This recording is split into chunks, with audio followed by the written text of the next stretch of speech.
Olá a todos, Ronaldo Paiva aqui e hoje, começando mais um capítulo do Evangelho segundo o Espiritismo, muito feliz aqui com você. Devagarzinho a gente vai avançando no estudo do Evangelho. Hoje, capítulo 22, itens 1 a 4. Capítulo 22 trata do tema Não separeis o que Deus juntou. Item 1.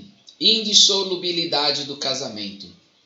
Também os fariseus vieram ter com ele para o tentarem e lhe disseram: será permitido a um homem despedir sua mulher por qualquer motivo? Ele respondeu: não lestes que aquele que criou o homem desde o princípio os criou macho e fêmea e disse: por esta razão o homem deixará seu pai e sua mãe e se ligará à sua mulher e não farão os dois senão uma só carne? Assim já não serão duas, mas uma só carne. Não separe, pois, o homem o que Deus juntou. Mas, porque então retrucaram eles, ordenava Moisés que o marido desse à sua mulher um escrito de separação e a despedisse? Jesus respondeu: foi por causa da dureza do vosso coração que Moisés permitiu despedisseis vossas mulheres. Mas no começo não foi assim. Por isso eu vos declaro que aquele que despede sua mulher, a não ser em caso de adultério, e desposa outra, comete adultério. E que aquele que desposa a mulher que outro despediu também, comete adultério. São Mateus 19, versículos 3 a 9. Item 2. Imutável só há o que vem de Deus. Tudo que é obra dos homens está sujeito à mudança. As leis da natureza são as mesmas em todos os tempos e em todos os países. As leis humanas mudam segundo os tempos, os lugares e o progresso da inteligência. No casamento, o que é de ordem divina é a união dos sexos, para que se opere a substituição dos seres que morrem.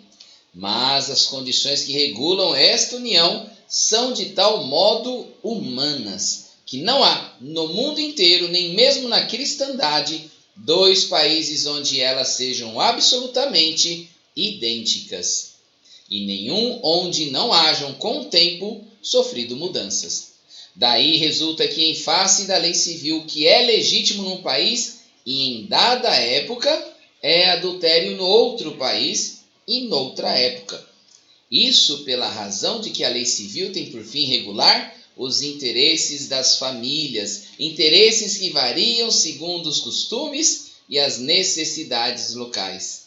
Assim é, por exemplo, que em certos países o casamento religioso é o único legítimo. Noutros é necessário, além desse, o casamento civil. Noutros, finalmente, este último casamento basta. Item 3.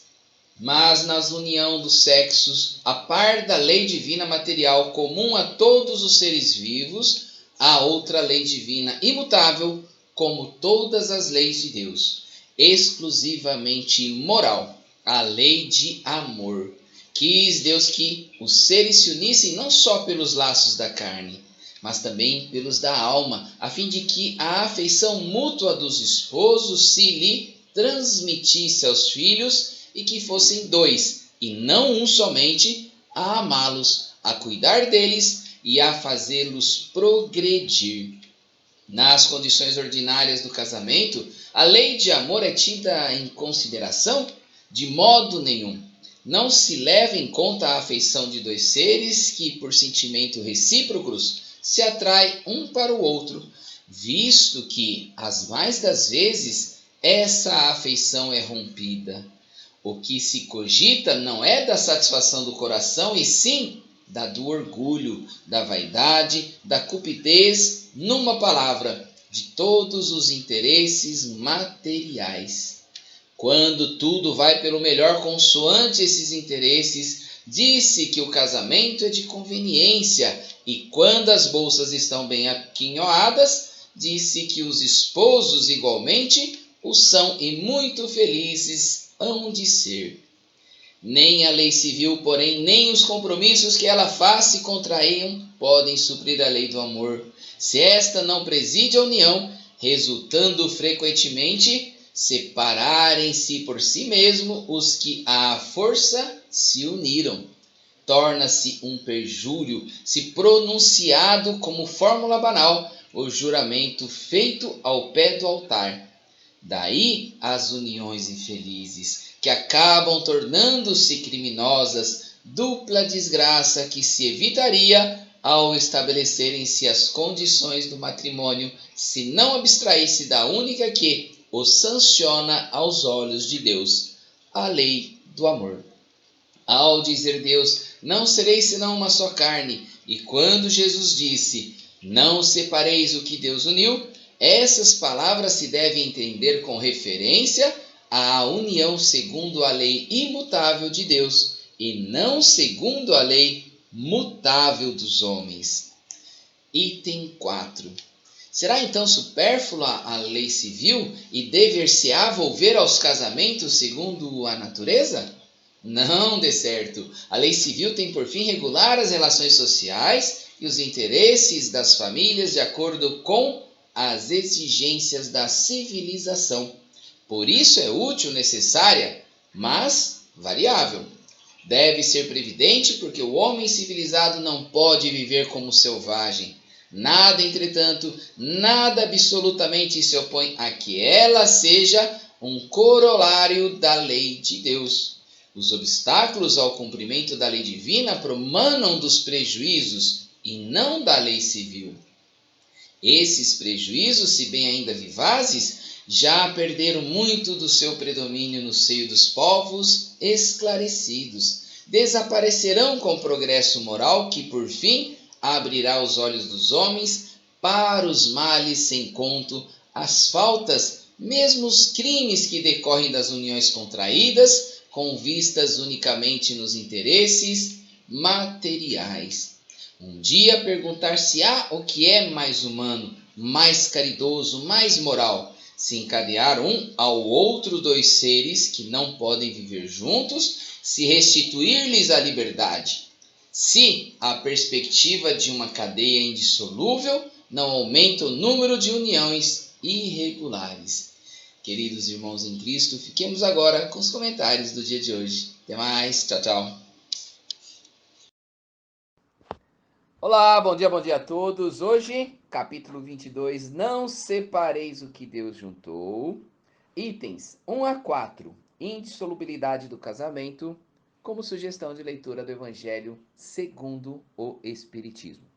Para a gente entender legal a mensagem de Kardec, eu gostaria de lembrar, eu sei que muitos aqui já sabem, tá?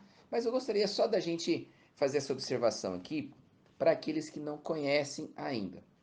O Evangelho segundo o Espiritismo não é um livro que Kardec escreveu aleatoriamente. Não, ele recebeu mensagens ali e foi psicografando. Não foi assim.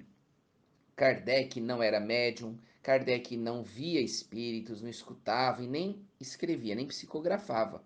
E como é que então essas mensagens, Ronaldo, chegavam até Kardec?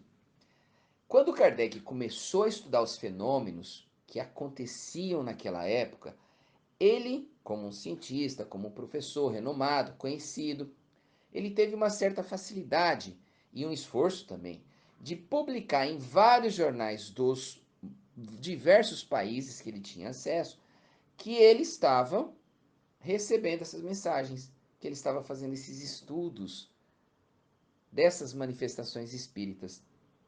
E a partir daí, Kardec começou a receber mensagem do mundo inteiro, que até o surpreendeu à época. Falou, nossa, acontece tantos fenômenos assim? E essas mensagens começaram a orientá-lo. Essas mensagens começaram a incentivá-lo a escrever, a publicar. Só que não era qualquer mensagem que Kardec recebia, lia e publicava. Não. Kardec era muito criterioso, até demais. Porque muitas e muitas mensagens não foram publicadas porque Kardec não se convenceu que era uma verdade. Ronaldo, então como é que ele fazia isso? Vou dar um exemplo simples aqui para a gente dar um entendimento melhor e da importância desse estudo. Um exemplo simples. Um médium lá dos Estados Unidos recebia uma mensagem de Santo Agostinho, um espírito superior que ajudou muito Kardec, tem várias participações dele aqui no Livro dos Espíritos também. Aí essa mensagem chegava até Kardec, lá dos Estados Unidos, do médium que está localizado lá nos Estados Unidos. Aí passava-se o tempo, aí outra mensagem chegava de um outro médium lá da Inglaterra, lá na Europa. Kardec, então, comparava essas mensagens. Alguns casos, para você ter uma ideia, as mensagens eram as mesmas, a assinatura era a mesma e a letra era idêntica.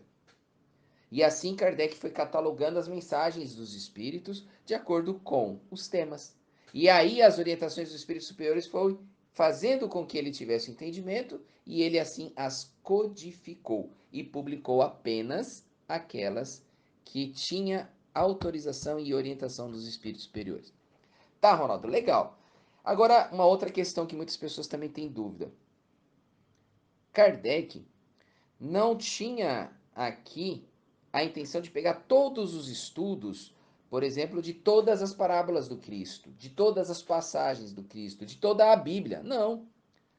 A orientação era simplesmente selecionadas as passagens do Cristo relacionadas à moral humana.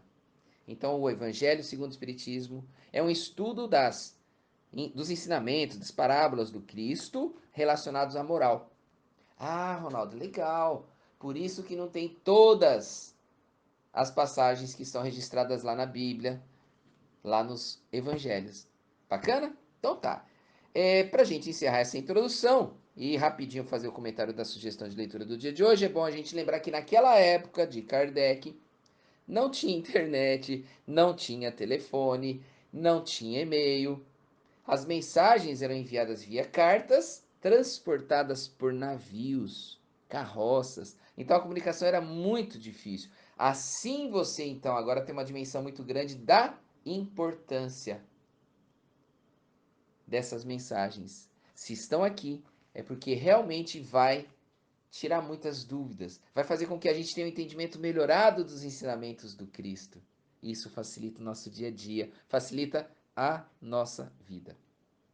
Como essa informação que nós vamos ter aqui na sugestão do dia de hoje.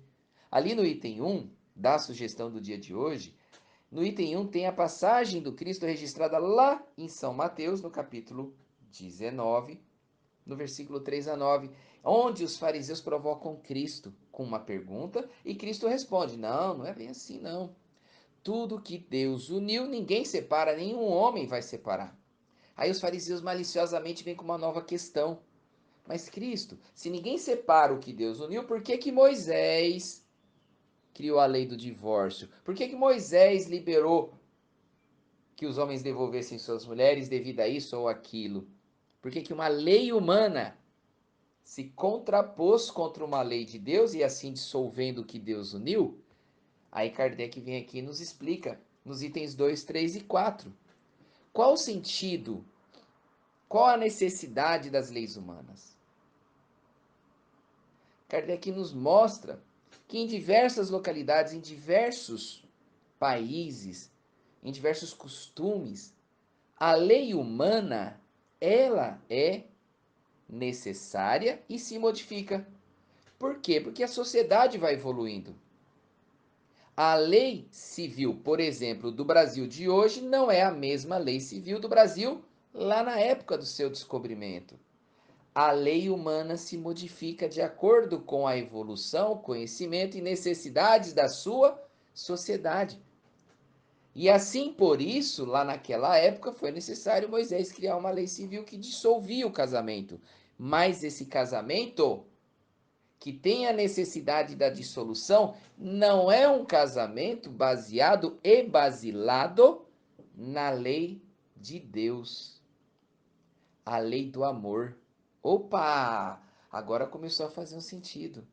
Quando Jesus fala, ele não fala aos homens. Jesus fala ao ser eterno, ao ser espiritual. Jesus fala para o espírito. Como as palavras do Cristo, lembra? Jesus sempre fala assim, né? Em verdade vos digo, verdade é indestrutível. A verdade não tem data de validade. É como as leis de Deus. A lei do amor é uma lei de Deus, é uma lei divina. Quando a união é basilada na lei do amor, essa união é indissolúvel. Então, quando dois espíritos, quando duas almas se juntam, baseadas e unidas pela lei divina do amor, nada vai fazer com que essas almas se separem. Independentemente do local, da época, independentemente da lei civil. Agora deu um entendimento melhorado. Quando a união é feita pela lei do amor, não há dissolução. Quando a união é feita pelos interesses materiais, pelos interesses pessoais, pela vaidade, pelo orgulho, pela cupidez, essas uniões materiais poderão sim ser dissolvidas através das leis civis daquela sociedade. E é fácil a gente entender, né? Exemplos tem aí, aos montes. Quantos e quantos casamentos são feitos pelos interesses de juntar famílias para dominarem tal ou tal setor da economia, tal ou tal região de terras? Quantas uniões são feitas assim? Ah, olha, casa com aquele fulano que ele é rico. E aí a menina se esforça e casa com aquele fulano por causa do interesse material. Feito isso, espero que tenha sido elucidado que as leis divinas são imutáveis. As leis de Deus ninguém altera. Para encerrar esse áudio, rogo a Deus Pai Todo-Poderoso que nos fortaleça na vontade de fazer o bem e principalmente de combater o mal que ainda existe dentro de nós. Que nós tenhamos forças de combater as nossas tendências viciosas, que nós tenhamos força para identificar as nossas fraquezas e buscar em Cristo, nos seus ensinamentos, o caminho para assim evoluirmos moralmente. Que Deus abençoe o seu dia e que todos vocês, todos nós, tenhamos no dia de hoje a certeza da vida eterna e a certeza que Jesus é o caminho que nos levará até Deus.